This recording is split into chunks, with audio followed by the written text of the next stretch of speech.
we able to have two powers with the federal government and the state government? What is that vocab word? Federalism. Okay, on to the real content. I grew up around educators. My aunt was a teacher, my mom was on the school board, and I really didn't want to be a teacher because I saw how much work that they had to do until I got to college, and I didn't really know exactly what I wanted to do, but my favorite classes were my political science classes and my education classes, so when I found out that I could combine both of them in for a career, I felt like I was pretty set. My name is Addison Keller. I work at Johnson High School. I teach AP Government, and I graduated from Hays High School in 2015. Yeah, I think when I took my political science classes, it was the first time that I felt like I understood the government and that the government became accessible to me. So that's really important when I was choosing to teach government, that I think sometimes politics and being involved in politics and in government can feel overwhelming and alienating, especially for young adults. So wanting to bring that closer to home, making it more accessible, so that way they feel empowered to be able to participate. I love teaching government to high school students, particularly with seniors, because they are about to be 18, and some of them are 18, some of them are voting for the first time.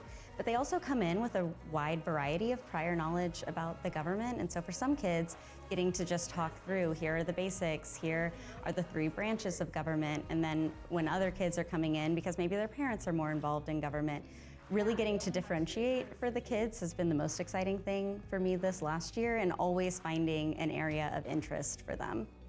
I think it's more important than ever to be teaching government to high schoolers, and being a part of your government and knowing your rights and responsibilities and your participation in the political process is super important, and hoping that students feel empowered to be a part of that is really important to me.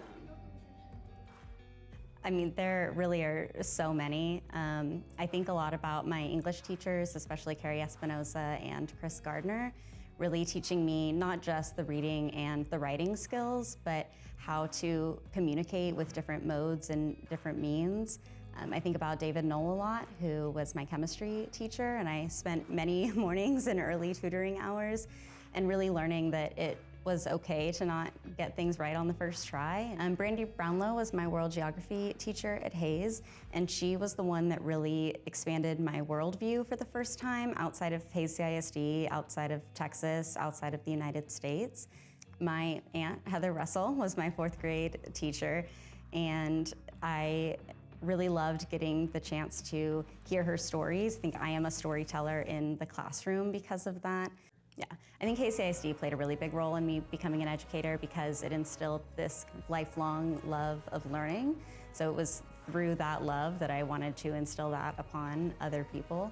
But also, a really important part of education for me is that students feel comfortable trying new things and taking risks and growing and developing. And because so many people supported me through that, I knew that that was really important for me to take back to Hays CISD. Their next campaign, like tomorrow, because their first election is going to be March of